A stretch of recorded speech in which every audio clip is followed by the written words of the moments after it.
Hello and welcome to the final episode of Let's Play Football Tactics and Glory, Manchester's journey to the Premier League. Why is this the final episode? Because the journey to the Premier League has succeeded. We are going to be promoting to the Premier League after our 3 wins, beating Pittsburgh, Oklahoma City, and Las Vegas. We have clinched 3rd place in the league. We did this with 6 consecutive wins and 10 straight decisions in our favor. 10 straight games with no losses. It took that run for us to get here, but we accomplished it. Oh boy, was that quite the journey there. Just this season alone. We'll look at the stats and stuff later, but before we move on, I want to take a look at some of the other leagues that have been happening. The Amateur League, Montpellier has won that. We're very familiar with them from our initial starting out. They were one of our first rivals. 3rd League, Concord, another starting out rival, is the one that is winning this one. And Providence just got in over Birmingham, Hartford, and Louisville. Columbia, Billings, and Lincoln heading down. And Louisville has an important player from our history currently playing for them. It's Bowers. He's 33 now. He's right at the end of his career, but he spent 5 magnificent seasons with us. One season where he was the best defender in the 2nd League and the best defender of the Liberty Cup. He still holds the record for the most tackles in a season by any Manchester individual. And he's finished off his career with Louisville. It was sad departing with him, but he's still playing well and hopefully getting paid well. As for the 2nd League, San Antonio, Nashville, and Orlando would be coming up to the 1st League, not joining us. Honolulu, Little Rock, and Des Moines heading down. Little Rock is another team we have a long history with. There's a lot of teams here we have a long history with. Little Rock, San Jose, Jacksonville. And then we've got our 1st League. And now here's one of the interesting things. We've got the Premier League here. And we see Washington, D.C. and New York City at the top. But I haven't made you aware of this, but Washington, D.C. is on an unparalleled run in history. 7 straight seasons winning the Premier League. And they're going for their 8th. And they've gotten other cups too. They've won the National Cup 4 times in that stretch, and were the runner-ups in other cups and the American Cup winner during that. They have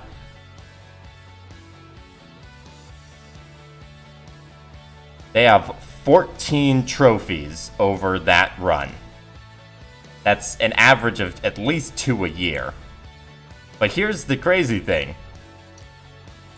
During that run, New York has finished 2nd in 5 of them, and 3rd in the other 2. And they're tied on points.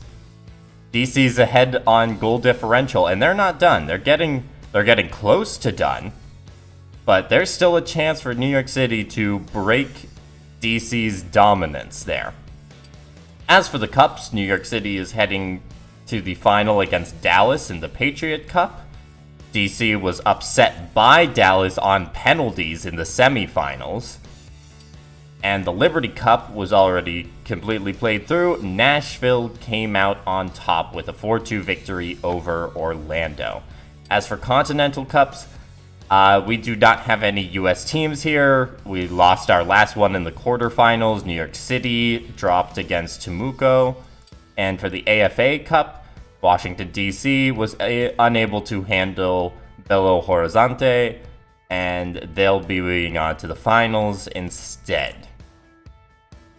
So that's what things look like around the league at the moment. So I'm going to be intrigued once we move forward of what ends up happening for the Premier League.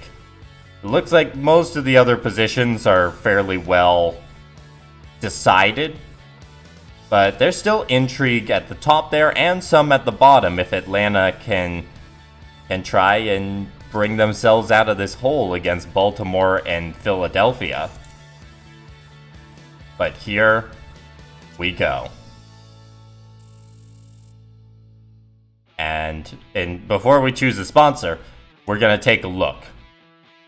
So for the Cups, New York City came out on top in the Patriot Cup. So they've at least got that if they didn't win the Premier League. Continental Cup, Montevideo beat La Serena, and La Florida beat Belo Horizonte. Countries-wise, the US has actually made it all the way up to second, although I'm not sure we're going to stay there after this past performance. But here we go. The Premier League, New York City did it. DC fell down the stretch, and New York City has broken the 7-year streak. And they'll be adding 2 more trophies into their case with their second ever top rank in the Premier League, but their first since the very first season in the league. Nicely done by them. The leadership of Manchester FC has always claimed that they've aimed for the Premier League. That is very true. However ambitious as their goal was, they've managed to achieve it. We'll see if they can retain their position against the best clubs in the nation next season. We won't see that, but I'm sure it would be quite the journey. And we look here. Hemphill, 80 goals, rank 1 in the first league. Aragon, 35 assists, rank 1. Thacker, 29 assists, rank 2 there. Peterson, 18 assists, rank 5. Hatfield, 60 tackles, rank 3. Thornton, 56 tackles, rank 6. And Haynes, 52 tackles, rank 7. We've got the goals here. We've got goals top ranked in Premier League. We're not doing that. Match and victory. That's a little more likely. Win Patriot Club Cup. Reach finals in Patriot Cup. We have to go for WMS group because we're not doing any of the goals from Est. And King's Menu, we're only going to be able to do one of them. Anyways, we'll also take a look through here. They gave us Nunez. We got contracts to deal with. And, we kept the second. And I didn't realize Haynes was still going to be injured at that point. So we would have been starting off our time here with both Hatfield and Haynes being injured. That would be so rough. And Nunez, start off there. Contract situations. I mean, again, I'm not going forward with this, but we're going to extend Hemphill anyways. So he is going to be sticking with us until he's done. And Childress, we could technically get Childress for the rest of his career as well. But then you look at the transfer market. Yeah, we can't afford anyone here. Adcock is the only one. Well, no, and Womack. Anyways. So, what we're going to be doing from here on out is we're going to be looking over our team and the stats there. Actually, no. First, we're going to be going through our history here. So, we started off in the Amateur League in 2019. We finished 3rd. I was just learning how to play the game. We probably should have finished higher than that, but that's just how it goes. The next season, we moved up to the 3rd league. We finished 6th. and then down to 7th in 2021, and then up to 3rd in 2022 to make the jump to the second league, where we finished 9th our first season, which has still been our worst finish in any season so far. And then the next season we had our incredible run to the final of the Liberty Cup, which still reads Prestige Cup in this menu, but we know what it is. And we lost on penalties to Jacksonville, which is still one of my most painful memories of this series. We equaled that finish the next season, but that was just a preparation for our huge run with a 3rd place finish to promote from the second league, and then a second 3rd place finish in the first league to promote to the Premier League. And what team did this? This one. D'Amico, Morgan, McCready, Peterson, Hemphill, Hatfield, Baird, Not Nunez, Sisk, Haynes, Jin, Hinojosa, Novak, Bradford, Huggins, Spence, Freer, Thornton, Thacker, Childress, and Aragon. What a team. But we also want to think about the players that helped get us here. Back in the amateur league, none of those players are still with us, but we had so many crucial members of our squad at that time. At goalkeeper for many seasons, we had Hodges, who was an anchor for us.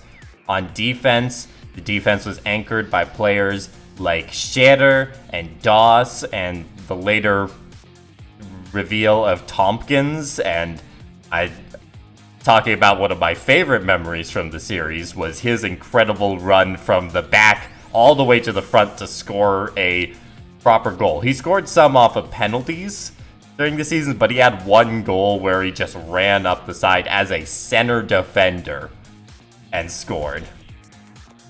Still an incredible run. In the midfield, we started off with Edge and O'Keefe. We had a really solid but older midfield then, and they gave way to Roman later on, who was a crucial member for our success. And then we had our trio of forwards, Calvert, O'Donnell, and Olsen. Calvert was our big goal scorer early on. O'Donnell was the versatile player that could be both break-in and header if need be. And Olsen really was the predecessor to Hemphill. He brought in the style of offense that we used for the subsequent 3-4 seasons after he left with Hemphill. He is the example. And even then, we started getting some of our younger players in. Thacker and Thornton started developing during this time. And the seeds of what would become our Premier League squad were made during that time. So now I want to take a look at them, at our players here. We start with Hinojosa. Our goalkeeper that took the place of Hodges had to step into some big shoes there. And he didn't play much the first 3 seasons. He sat behind Hodges, he learned, and then he started getting playing time. His defense has always been decent. His control, not so much, but he has gotten better with the control over time. And I think he would be a solid goalkeeper for his career here. He's only 24. He's got time still to develop. He's almost at level 3 strong goalkeeper. They're making it closer to there. He never cracked the top 10 in saves. Mainly that was because there just weren't enough opportunities on goal for him to get to that point. So then we skip forward and we look at McCready, one of our younger players that we've developed there.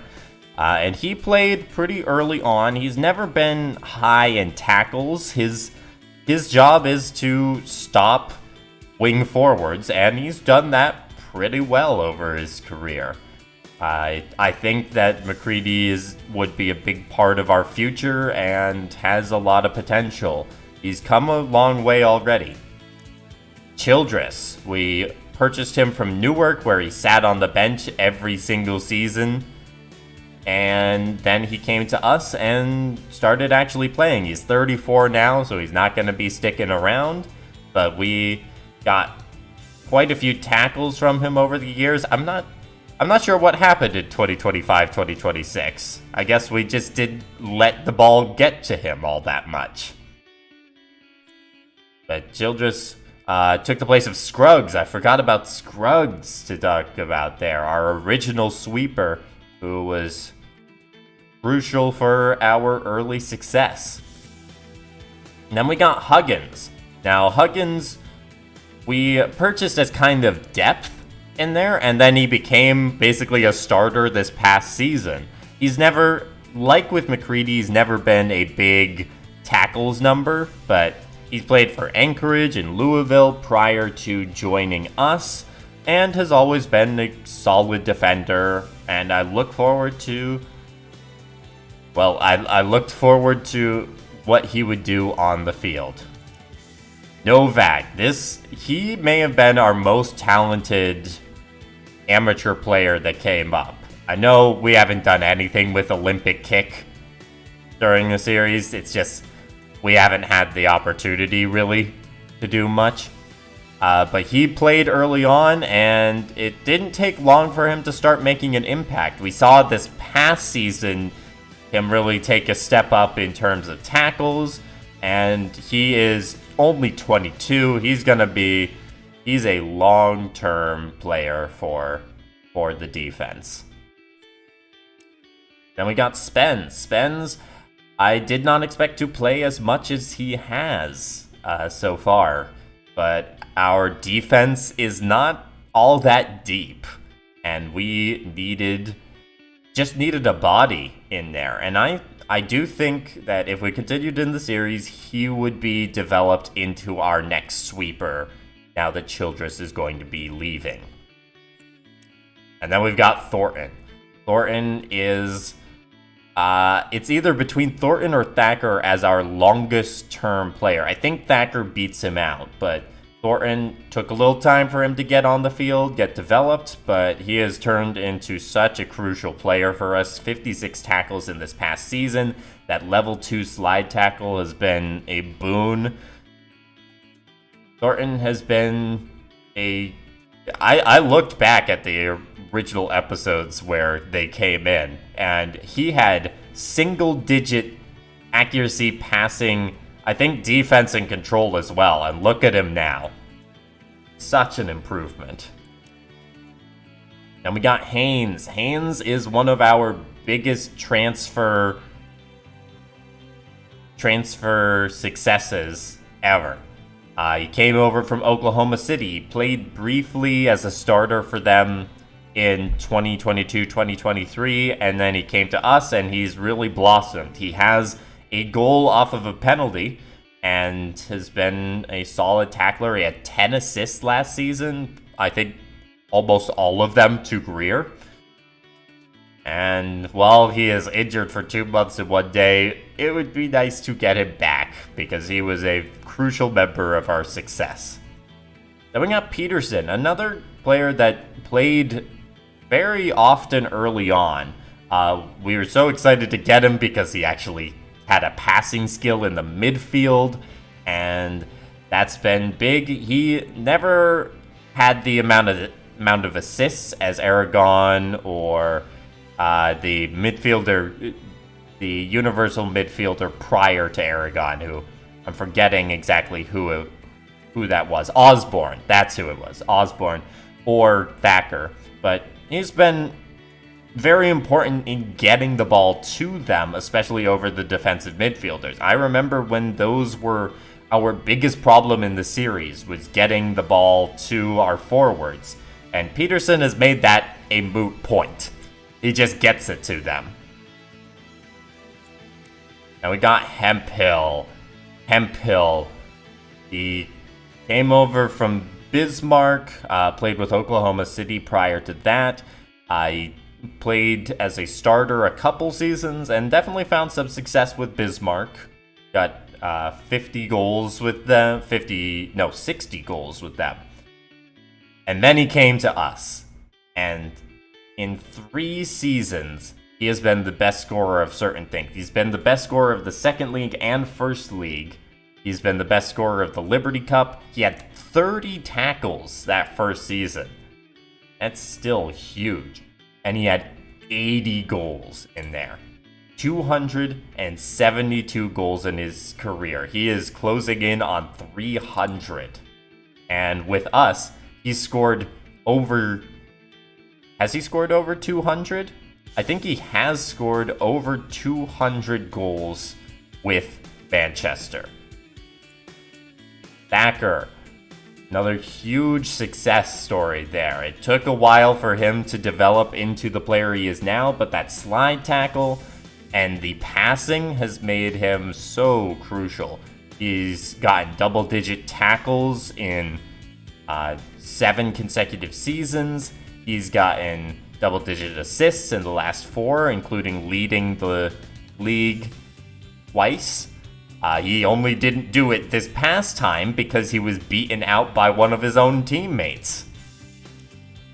Baird, he's there for depth. He's there so we just have a goalkeeper if anything happens, but he has literally not played yet.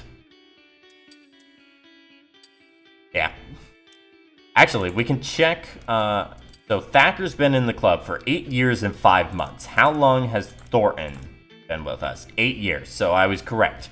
Thacker has been with us longer than Thornton is, and he is the longest tenured player in Manchester history.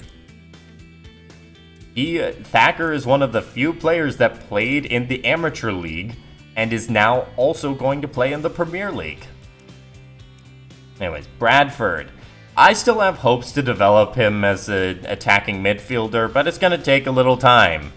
We just didn't have the opportunities generally to get him the specialization upgrade.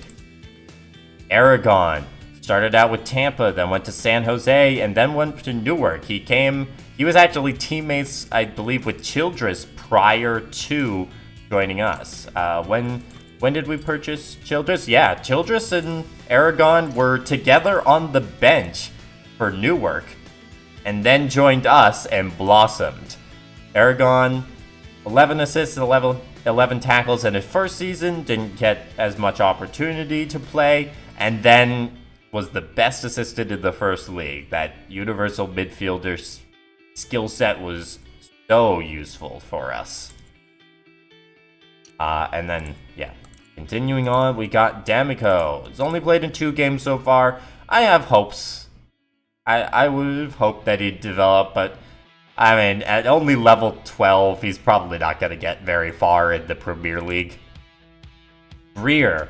Greer has also been with us for a long time. He's been here 7 years and 5 months. He was the amateur player after Thornton to join us.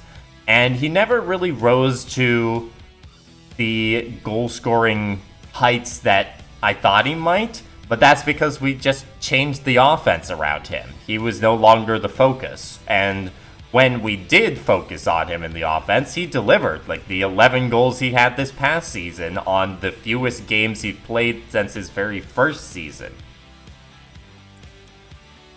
Jin is still being developed as the ultimate successor to Hemphill. I don't know if that would ever actually happen, but he's around. He can score goals with his head as well.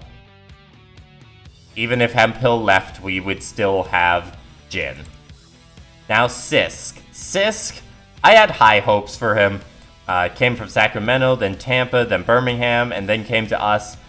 But he never really... I don't think his control was ever really good enough for the role that I wanted him to play. So Sisk is, unfortunately, I'd say our worst transfer decision was taking Sisk. But, you know, he can still have flashes here and now. Hatfield, our defending midfielder who took the place of Bowers when we needed to do it for financial reasons. And he stepped up. He's really developed into a... Ooh, my voice, lots of talking here. He's really developed into a solid defensive midfielder. Started out with Little Rock. We brought him in as basically a substitute because Bowers would occasionally get really tired and we needed a defensive midfielder. This was prior to having Haynes. And Hatfield has done everything we've asked of him. Morgan still hasn't played for us, and Nunez we just got. So that is the club. It's been a long journey to get to this point. And our first game when in the Premier League was scheduled to be San Francisco.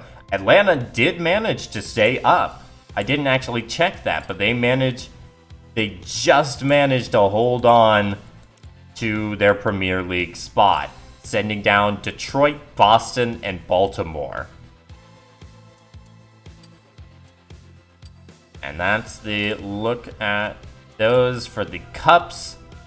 We have bypassed the Patriot Club Cup qualifying round, but we'd have to see how things developed from there. Houston, all of these. Yeah, this would be a challenge. We are only 2 stars versus teams like Atlanta. I mean, Atlanta with that control. Yeah, we could beat Atlanta. We could definitely beat Atlanta. I'm just gonna look through and see which teams I think we could beat. We could beat Houston. I see that control. I see that only 2 center defenders there.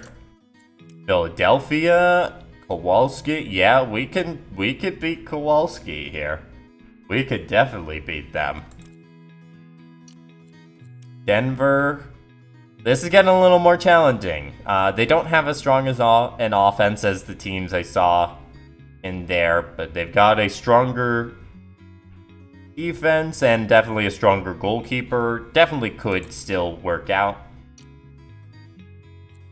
Hemphill is just so good. Phoenix, oh, I mean, look at that control. I love it. I love seeing that control on the goalkeepers. Hinojosa has better control than that. But Oruk and Campisi would not be easy on the other end. Kansas City. Backer, what are you doing there? That is a strong offense, though. That offense would worry me.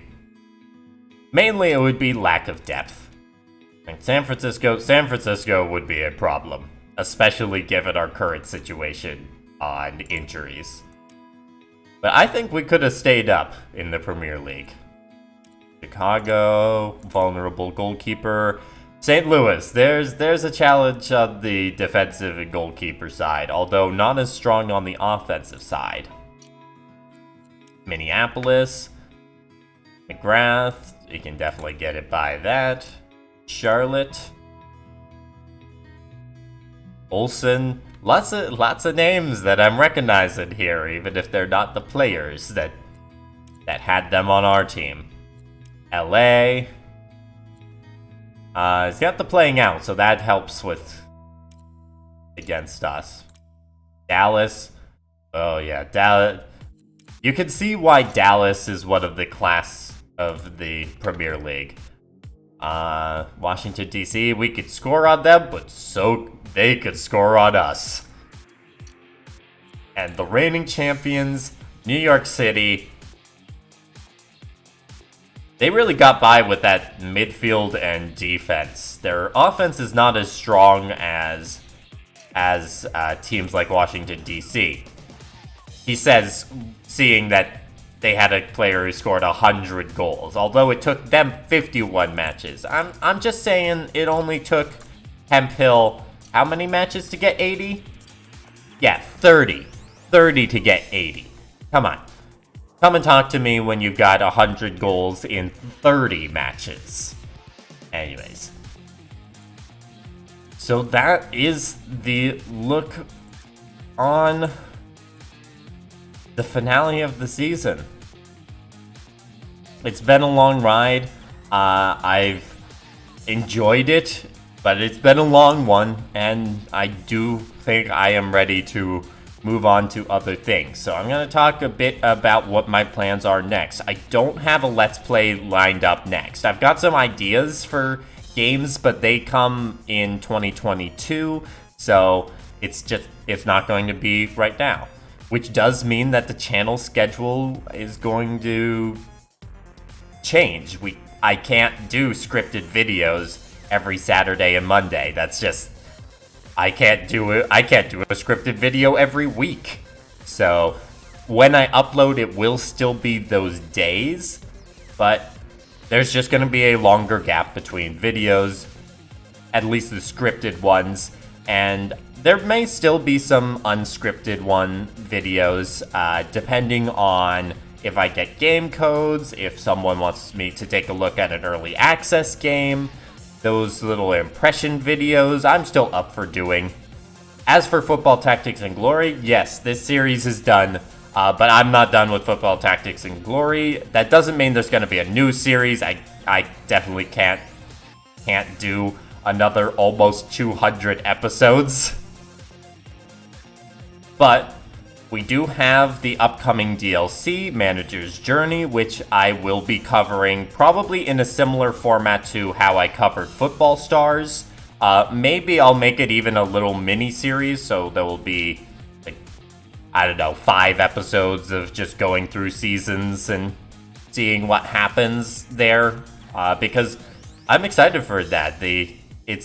Instead of being a club journey like what I had for Manchester, it's more of a manager's journey, as the name indicates, and just getting the chance to go through that and see how it feels jumping between teams and maybe even jumping up to the Premier League and actually getting some chances to play out what's going on there, because I have not played in the Premier League yet.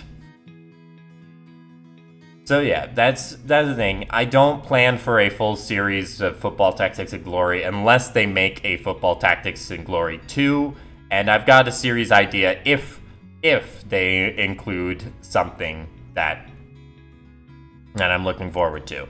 I do actually want to talk about Football Tactics and Glory 2, do a next game up sequelitis kind of video for that, but I'm gonna hold off on that until I'm sure they're done with all the DLC, so I can talk about what's already in the game and then talk about what I would like in a future game.